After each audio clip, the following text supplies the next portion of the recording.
1916 का दशहरा। शिरडी गांव के अधिकांश लोग सीमोल्लंघन में गए हुए थे। मस्जिद में बहुत थोड़े से लोग थे जो श्रृंगार कर रहे थे, भजन गा रहे थे। ऊपर बाबा के पास सिर्फ भागोजी शिंदे थे। अचानक भागोजी देखते हैं कि बाबा अपने स्थान से खड़े हो गए। लो देख लो, लो देख लो, मैं हिंदू हूं या मुसलमान। ये कह करके बाबा ने अपनी कफनी निकाली और इतने ही गुस्से में धधकती हुई धूनी माई में अर्पित कर दी। लेखक लिखते हैं कि इस समय बाबा पूर्ण तरह दिगंबर थे और धूनी की लपटों से उनके चेहरे की आभा कई कई गुना बढ़ गई थी, उसकी जो रोशनी पड़ रही थी। बाबा की गर्जना इतनी तेज थी कि पड़ोस के गांव तक आवाज गई। शिरडी गांव वाले दौड़ करके वापस आए, लेकिन हिम्मत किसी की नहीं थी कि वो मस्जिद की सीढ़ियां चढ़ करके बाबा के पास जाते। लोगों को लगने लगा कि शायद आज पालकी ना निकल पाए।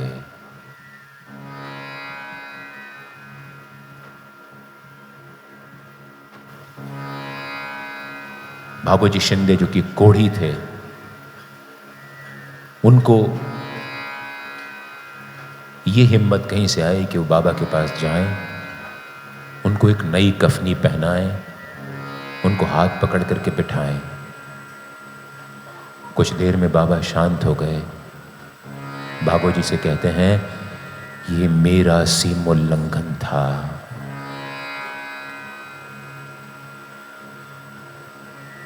उसी दिन रात को पालकी उस दिन निकली, सब नॉर्मल हो गया, सब सामान्य हो गया। शिरडी गांव का अधिकारी रामचंद्र पाटिल, वो 9 दिन से बुखार से जूझ रहा था। उसका बुखार उतर नहीं रहा था। लोगों ने उसके बचने की उम्मीद छोड़ दी थी। रामचंद्र पाटिल बेसुध बुखार में तपता हुआ अपने घर में पड़ा था। देखता है कि बाबा उसके सिरहाने आकर के खड़े हुए हैं।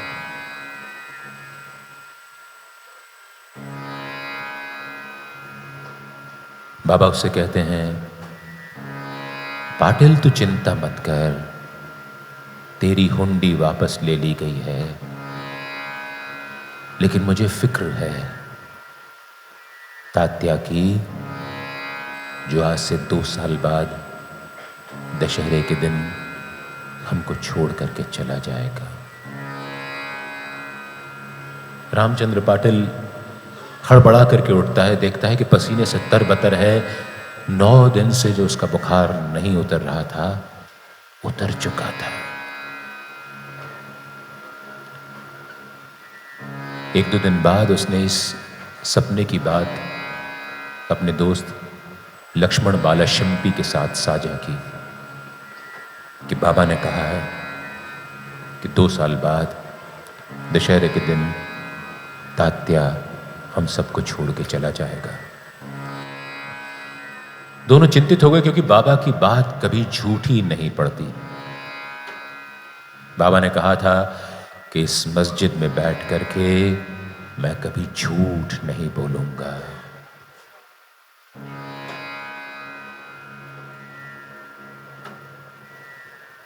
वहां वो वाड़ा बनना शुरू हो गया था जिसकी बात हमने की थी।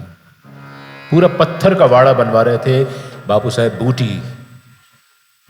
बाबा रोज लेंडी बाग आते जाते उस वाड़े को देख लिया करते और तारीफ करते बापू साहेब बूटी की।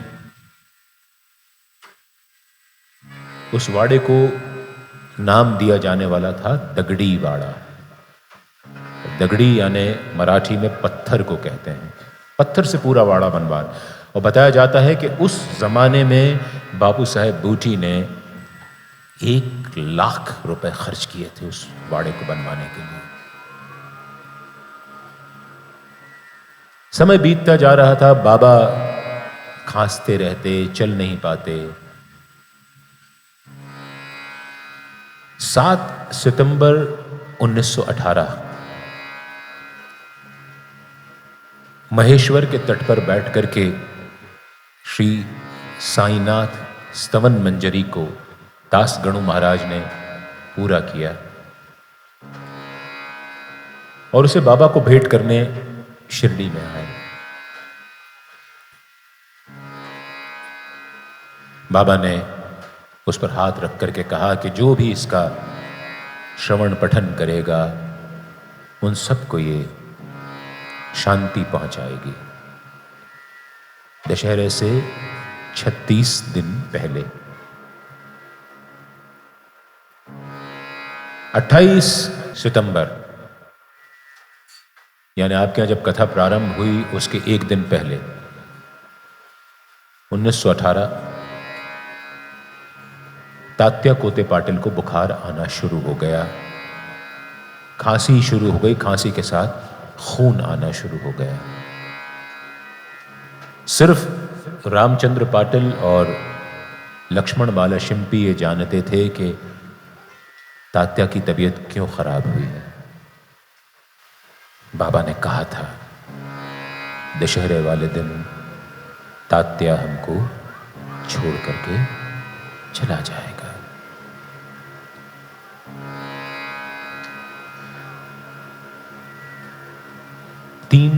अक्टूबर 1918 बाबा ने अपने साथ बैठे वजह को आदेश दिया कि मुझे राम विजय सुनाओ। वजह ने दिन रात पढ़ना शुरू किया। 1 सप्ताह में राम विजय की एक आवृत्ति उन्होंने पूरी की। बाबा से अनुमति लेने गए, बाबा ने कहा नहीं, मुझे फिर सुनना है। उन्होंने फिर पहले से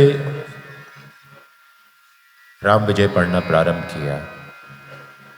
3 दिन तक और पढ़ा, लेकिन 10 दिन तक लगातार दिन और रात राम विजय बाबा को सुनाते सुनाते अब उनकी शारीरिक शक्ति जवाब दे चुकी थी।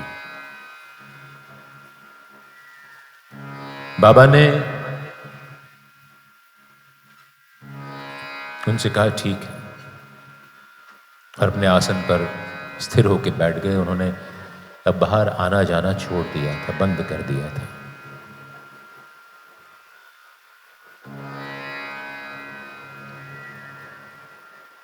मनमाड़ के फकीर बड़े बाबा के बेटे को बाबा ने बुलावा भेजा। उसके हाथ में कुछ पैसे देकर के कहा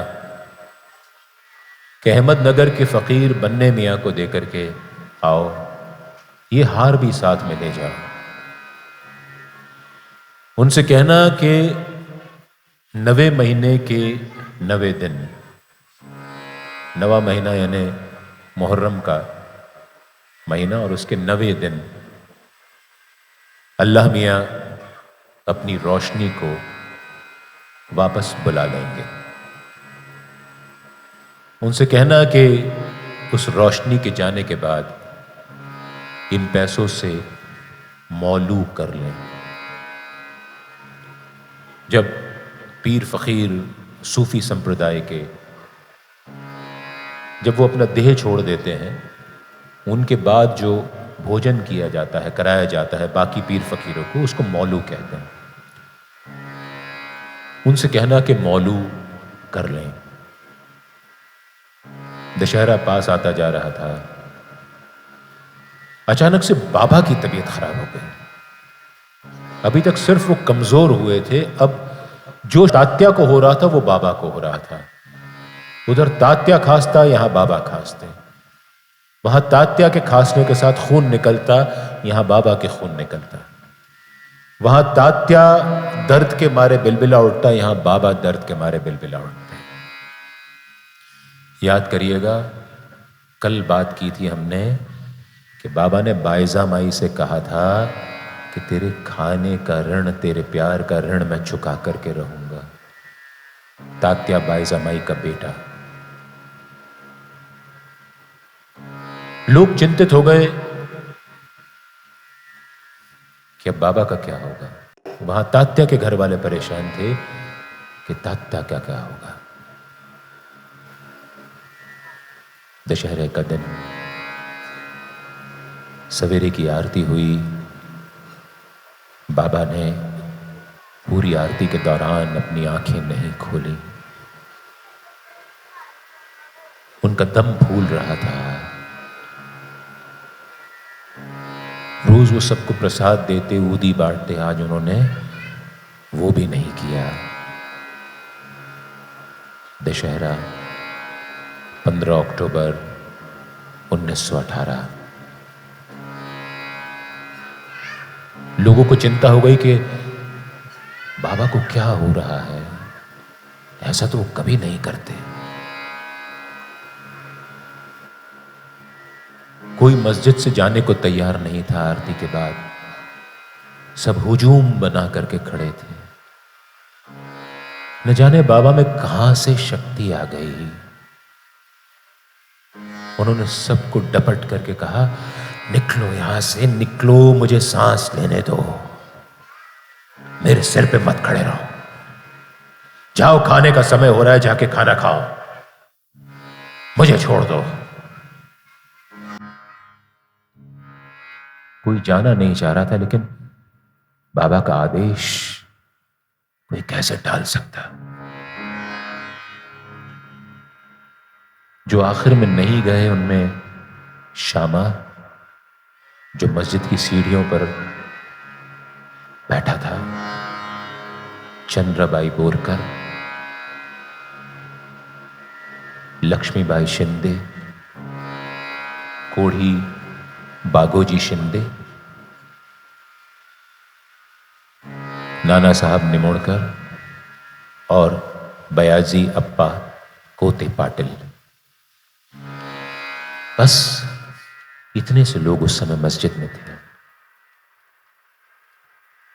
बाबा ने बयाजी को अपने पास बुलाया, मुझे सहारा दे। बयाजी बहुत पहलवानी करता था और श्री साईं सच्चरित्र में तो नहीं है, लेकिन बाबा का जो चरित्र और इधर उधर छितरा पड़ा है, उसमें हम पढ़ते हैं कि बयाजी और बाबा में अक्सर कुश्ती होती थी और बयाजी चूंकि वो लगातार पहलवानी करता था, बाबा को उठक के पटकनी दे दिया करता था।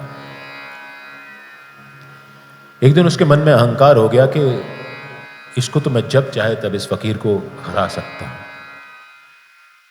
कहते हैं उस दिन बाबा ने अपना वजन इस तरह बढ़ा लिया कि बयाजी का दम चूर चूर हो गया। उसी बयाजी को बाबा ने कहा, मुझे बैठा।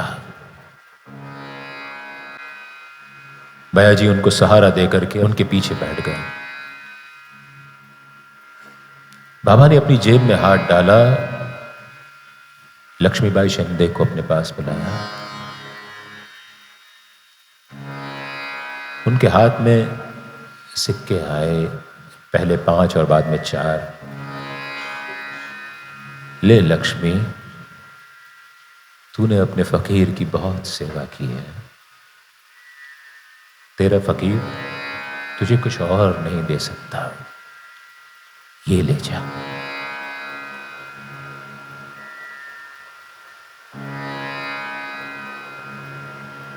कहकर के बाबा ने भैयाजी के कान में कहा, मुझे अब यहां अच्छा नहीं लगता,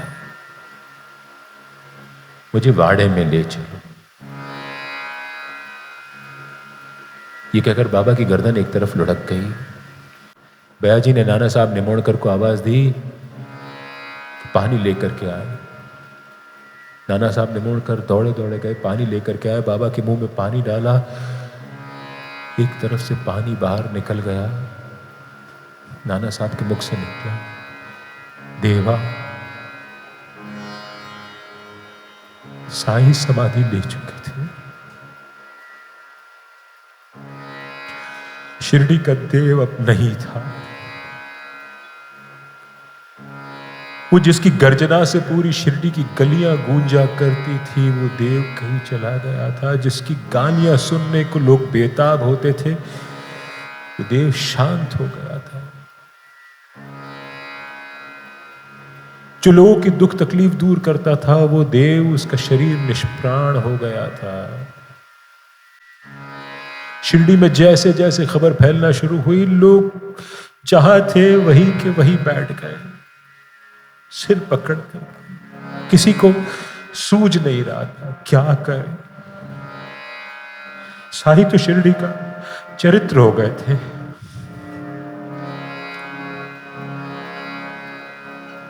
जान थे वो शिरडी की।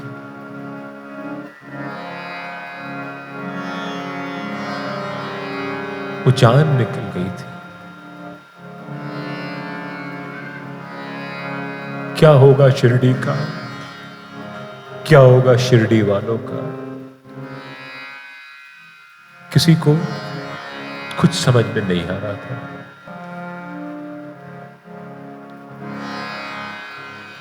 बट हकीकत यही थी, साईं अब नहीं थे। मौसम मौसम महक रहा है, साईं तेरा नाम। मौसम मौसम महक रहा है, साईं तेरा नाम। पंछी पंछी चहक रहा है, पंछी पंछी चहक रहा है, साईं तेरा नाम। बाबा तेरा नाम। मौसम मौसम महक रहा है, साईं तेरा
कांपते होठ हैं और भरी आँखें, कांपते होठ हैं और भरी आँखें, ढूंढे तुझे हर ठाम, ढूंढे तुझे हर ठाम। मौसम मौसम महक रहा है, साईं तेरा नाम।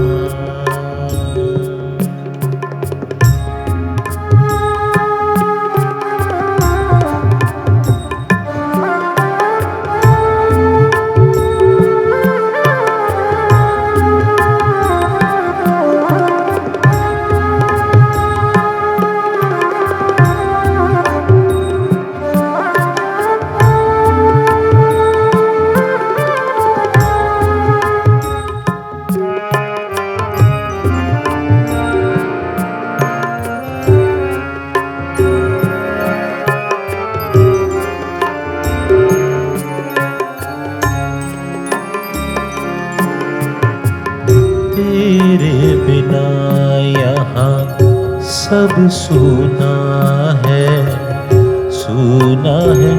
शिरडी गाँव।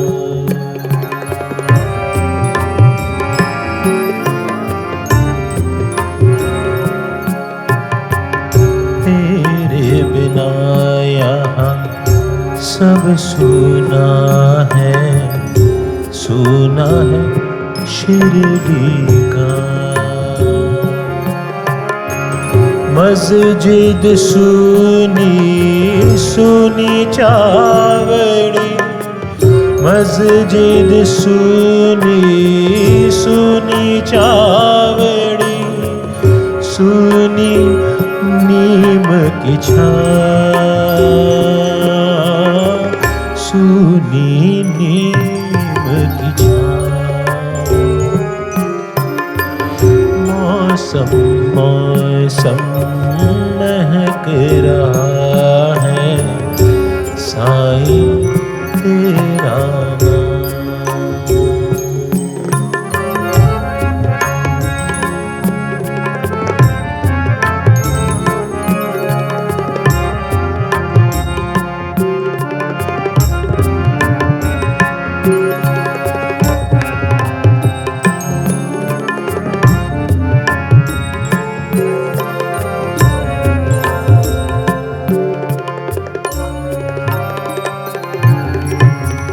आसन पर बैठे हो साईं, अभी क्यों लगता है?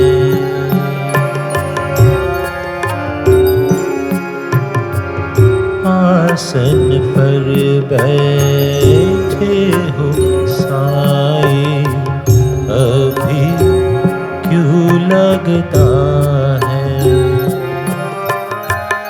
अभी जाओ अब तो साईं, अभी जाओ अब तो साईं, सब कुछ अधूरा है, तुम बिन सब कुछ अधूरा है। साईं सब कुछ अधूरा है, साईं सब कुछ अधूरा।